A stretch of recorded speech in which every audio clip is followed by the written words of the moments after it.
So, welcome to Russell Guide. So, recap ta no. So, anong atong itanggal ning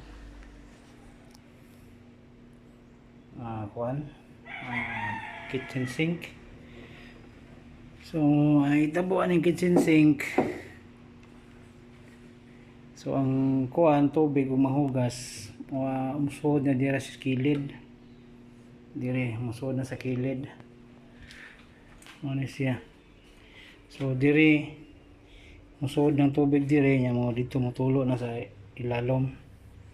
So ang tendency ni ipangtaya na sa ilalom. So ang atong buhaton ani kuan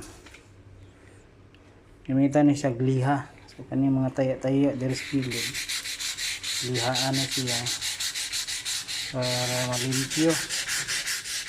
So see that? So malimpyo na. So granite din siya mga guys. So ang countertop granite ni siya.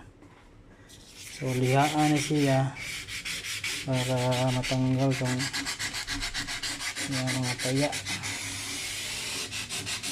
Yan siya.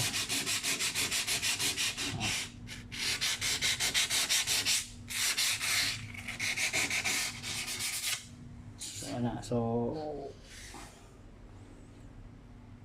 see you for the next video mga guys. So ito lang nitiwason o kuhan. Ako lang nitiwason o liha. Then after magbutang na taog sealant. So at the same time limpyuhan sa ning ato ang sink no, kay itaya naman sa kinanglan limpyuhan niya dira sa ilawom. So dapat mawala na siyang mga taya. Okay.